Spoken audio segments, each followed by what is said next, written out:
Jeff, it shouldn't have been that close. Your takeaways from that win against the Panthers? I totally agree with you. As we were getting ready to go live, and went live a little early, we were all sitting there with maybe like a little desperation, like, oh man, we've been down this road before. But the Browns got bailed out, a big roughing the passer penalty, which led to their meeting of the request of Mr. Cade York of just get me to the 40-yard line.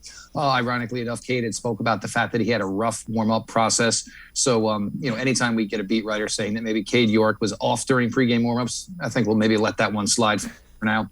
It started a little slow on offense. Jacoby Brissett, I do believe with Jacoby, look, he looked a little slow. He looked like a guy who didn't get as much time in the summer as he needed coming to a new team with new weapons. With the added 17th regular season game, teams are kind of just giving up on preseason. They're not going to risk getting their stars hurt. So Jacoby, you probably think he's going to clean it up a little bit. Most importantly, not many sacks taken. Certainly didn't turn the ball over, which you like. Nick Chubb, Kareem Hunt. So much I talked about last year where we were focusing on Odell Beckham Jr., Baker Mayfield.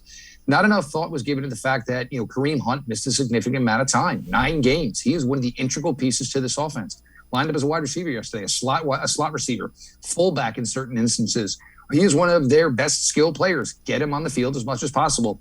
Defensively, you saw a defense that knew their opponent. You saw guys that they got the pass rush, and guess what? I'm in a stalemate. I'm losing this pass rep battle. I know the quarterback we're playing against 6 feet tall. I'm going to get my hands in the air. Jadeveon Clowney, Perrion Winfrey. Plenty of players did this. Myles Garrett certainly involved, had a phenomenal game. PFF's top rated player this entire weekend to this point was Myles Garrett yesterday, who just looked like a wrecking ball and also played with a lot of distinguish and played smart. Sometimes Myles will try to do things that maybe schematically he's not supposed to, and leads to poor grades. He just did everything right yesterday. But I think Coach Stefanski said it best. This team needed to finish. It would have been brutal if that team walked out of there yesterday with a loss. And the one big takeaway I have is as far as the 75-yard touchdown to Robbie Anderson, my question wasn't so much the way the players executed the defensive assignment. It was the defensive assignment itself. Look, at that point, Baker was not stringing passes together. He was not beating you. He was not looking good.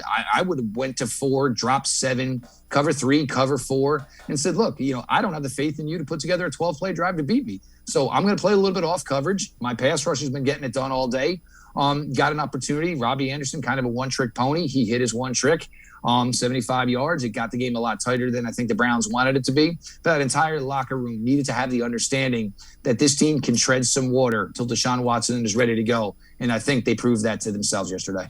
Yeah, I would agree. It wasn't pretty, but it was a win. And at the end of the day, that's all that matters.